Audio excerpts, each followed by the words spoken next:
Bộ phim mới của Triệu Lệ Dĩnh vướng vào tranh cãi nợ lương. Một số lượng lớn diễn viên quần chúng đã đăng một tin nhắn đòi tiền lương. Chỉ trích đoàn làm phim vì cách đối xử khắc nghiệt với diễn viên quần chúng. Quay phim mặc áo ngắn tay trong 10 tiếng vào sáng sớm chỉ được trả 70 nhân dân tệ. Những diễn viên quần chúng trong City Builder đã không nhận được lương trong nửa năm. Các diễn viên chính quấn mình trong quần áo để giữ ấm trên phim trường, phản ánh sự cay đắng của xã hội.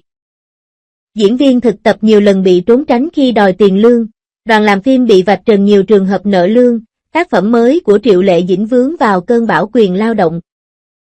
Và hào quang của ngôi sao này không thể che giấu những hành vi sai trái của ngành. Triệu Lệ Dĩnh thực sự đã gặp phải một loạt thử thách trong thời gian gần đây. Bộ phim mới nhất của cô, Sunny Furlau, không nhận được phản hồi như mong đợi của thị trường và làm giấy của cô có thành công hay không. Tệ hơn nữa là sau khi bộ phim truyền hình mới City Builder có sự tham gia của cô hoàn thành, người ta phát hiện ra rằng tiền lương của nhiều diễn viên quần chúng đã bị nợ. Vấn đề này kéo dài gần nửa năm và gây ra sự quan tâm và thảo luận rộng rãi trong xã hội. Gần đây, có thông tin cho rằng một nhà sản xuất phim và truyền hình bị tình nghi đã công khai tố cáo đoàn làm phim City Builder vì đã khấu trừ tiền lương của dàn diễn viên và thành viên đoàn làm phim bằng C. Ách đăng 2 bài viết trên Weibo. Được biết, đoàn làm phim những người xây dựng thành phố đã mời đoàn tham gia biểu diễn, trong đó có 2 nhóm nhạc và các nghệ sĩ biểu diễn múa lân, múa rồng. Tuy nhiên, thật đáng tiếc là việc trả lương cho những người tham gia này đã bị chậm lại từ 4 đến 5 tháng. Cuối cùng, họ buộc phải vạch trần tình trạng nợ lương bất hợp lý của phi hành đoàn thông qua Internet, thu hút sự chú ý của đông đảo cư dân mạng bằng cách nhắc đến Triệu Lệ Dĩnh và Huỳnh Hiểu Minh. Một số cư dân mạng tỏ ra không hài lòng khi đoàn làm phim không trả lương đúng hạn. Họ đặt câu hỏi rằng vì đoàn làm phim đông người và diễn viên chính đều là những nghệ sĩ nổi tiếng nên họ phải đảm bảo rằng tất cả nhân viên, kể cả diễn viên quần chúng, đều có thể nhận được tiền lương đúng hạn. Một số cư dân mạng đặt câu hỏi về tính xác thực của tin tức vì bằng chứng đưa ra không đủ. Đồng thời hoài nghi về khoản tiền lương chưa được trả của phi hành đoàn. Họ suy đoán rằng người trung gian có thể đã không trả tiền đúng hạn.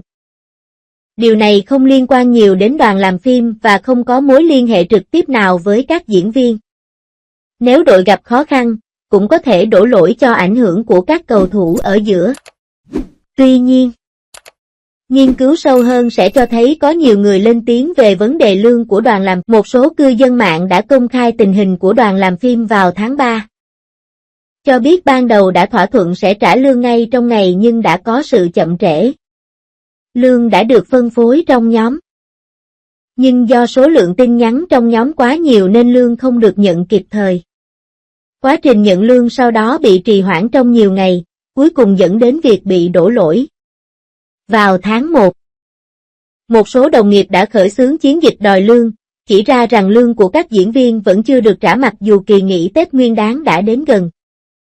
Đây không phải là trường hợp cá biệt và nhiều thành viên đã bày tỏ ý định cùng nhau gọi cảnh sát trong một diễn đàn dành riêng cho những người ngoài cuộc. Mặc dù liên tục thúc giục, nhưng phải đến đầu tháng 4, các diễn viên vẫn chưa nhận được lương như mong đợi. Người này liên tục đăng tin cập nhật đề cập đến đạo diễn và diễn viên nhưng không nhận được phản hồi. Xét theo giọng chủ yếu là sinh viên. Họ chỉ ra trong phần ghi chép cuộc trò chuyện rằng các công ty khác thường thanh toán phí ngay sau khi công việc hoàn thành, nhưng khi họ đến đoàn làm phim để nhận thù lao, họ liên tục bị nhân viên trì hoãn và yêu cầu đợi 2 ngày. Có thông tin cho rằng mức lương của diễn viên quần chúng trong The City Builder tương đối thấp. Một người dùng Internet tiết lộ rằng có người cố gắng làm thêm chỉ được trả 70 nhân dân tệ cho 10 giờ làm việc và thêm 10 nhân dân tệ cho mỗi giờ làm thêm. Mức lương này không đáp ứng được tiêu chuẩn mức lương tối thiểu theo giờ ở tỉnh Phúc Kiến. Điều kiện làm việc khá khắc nghiệt. Nhân viên làm thêm phải bắt đầu làm việc từ sáng sớm và mặc quần áo mỏng, ngắn tay ngay cả trong mùa đông lạnh giá. Họ chỉ có thể thay quần áo ấm hơn một chút trong thời gian nghỉ ngơi ngắn. Vì cư dân mạng này có hành vi phục tùng hơn vào ngày hôm đó nên anh ta được biên đạo kiện, trong khi các diễn viên chính mặc áo khoác và đứng ở khu vực giữa. giúp họ giữ ấm và được che chắn khỏi gió lạnh. Trải nghiệm tham gia biểu diễn nhóm trong một ngày thực sự rất mệt mỏi, thậm chí tôi còn bị cảm lạnh. Trong ngành giải trí, có sự khác biệt đáng kể trong cách đối xử giữa diễn viên quần chúng và diễn viên chuyên nghiệp. Nếu cả hai đều phải chịu áp lực công việc nặng nề và đối mặt với vấn đề nợ lương thì thực sự là thêm dầu vào lửa. Bất kể công ty có trực tiếp chịu trách nhiệm hay không thì đoàn làm phim vẫn có ảnh hưởng quan trọng vì thu nhập của công ty đến từ mức lương mà đoàn làm phim trả. Nếu xảy ra tranh chấp về lương, hậu quả sẽ ảnh hưởng trực tiếp đến toàn bộ bộ phim và có thể ảnh hưởng đến các diễn viên chính. Tôi hy vọng đội ngũ sản xuất của City Builder sẽ chú ý đến vấn đề tiền lương chưa trả và xử lý kịp thời, thỏa đáng để tránh tình hình trở nên tồi tệ hơn. Triệu Lệ Dĩnh thắng Hoa Hướng Dương do Phùng Tiểu Cương đạo diễn và Triệu Lệ Dĩnh thủ vai chính không đạt doanh thu phòng vé cao. Nhưng nữ diễn viên sau 85 tuổi này đã giành được sự tán thưởng vì sự đột phá của cô trong các chủ đề hiện thực. Cô thừa nhận rằng diễn xuất trong một tác phẩm hiện thực thất bại còn tệ hơn diễn xuất trong hàng trăm bộ phim cổ trang ăn khách. Cô chuyển từ thể loại phim cổ trang hàng đầu sang chủ đề hiện thực và khắc họa sự bối rối và hy vọng của một người phụ nữ được thả ra khỏi tù một cách rất chi tiết. Bà đã sử dụng 3 kiệt tác hiện thực trong 3 năm để chứng minh rằng những diễn viên có thể đóng tốt vai người bình thường chính là những diễn viên giỏi thực sự hiếm có. Không có gì mới khi bộ phim Xuân Phao đạt doanh thu phòng vé thấp. Được đạo diễn bởi Phùng Tiểu Cương và có sự tham gia của Triệu Lệ Dĩnh, với đội hình như vậy. Đã có rất nhiều sự phấn khích trước khi ra mắt, nhưng kết quả chỉ dưới 150 triệu nhân dân tệ, tốt nhất thì được đón nhận lạnh nhạt, còn tệ nhất thì là thất bại. Triệu Lệ Dĩnh, lần này có vẻ hơi khác. Nhưng điều kỳ lạ là dường như không ai muốn Triệu Lệ Dĩnh phải chịu trách nhiệm. Nếu bạn tìm kiếm trên mạng, bất kể bạn đã thực sự xem phim hay xem trực tuyến, tất cả đều đồng thanh nói rằng, phim tệ, lỗi là ở đạo diễn và kịch bản, không liên quan gì đến Triệu Lệ Dĩnh. Mọi người đều đã thấy khả năng diễn xuất của cô gái này. Ngay cả khi có một số lỗi nhỏ thì cũng không phải vấn đề lớn. Xét cho cùng, hiện nay có rất ít diễn viên trẻ sẵn sàng diễn xuất nghiêm túc. Nói theo cách này thì Triệu Lệ Dĩnh hiện là người thực tế nhất trong số những nữ diễn viên trẻ sau 85 tuổi. Ông đã tham gia diễn xuất trong các vở kịch cổ trang vào những năm đầu và rất được yêu thích. Anh ấy chắc chắn là một ngôi sao quên trên chiến thắng mà thay vào đó. Ông lao vào những chủ đề hiện thực. Từ Hà Hạnh Phúc trong Ngày Hạnh Phúc Muôn Nhà, đến Hứa Bán Hà trong Ngày Gió Mùa Hạ, đến cô gái tù được thả trong Ngày Hoa Hướng Dương. Tất cả đều vào vai những con người bình thường bằng xương bằng thịt. Đây không phải là điều mà bất kỳ nữ diễn viên trẻ nào có thể xử lý được. Những chủ đề mang tính hiện thực không mơ mộng như những bộ phim thần tượng cổ trang. Chúng gần gũi hơn với cuộc sống và thử thách kỹ năng của diễn viên nhiều hơn. Bạn phải thực sự lắng nghe, thực sự quan sát và thực sự cảm nhận để có thể thổi hồn vào một con người bình thường. Triệu Lệ Dĩnh đã làm được điều đó và cô ấy đã làm rất tốt. Lấy Y Hoa Hướng Dương làm ví dụ. Mặc dù bản thân bộ phim có nhiều vấn đề, nhưng diễn xuất của Triệu Lệ Dĩnh vẫn khá xuất sắc. Cô đã khắc họa của một người phụ nữ được thả ra khỏi tù.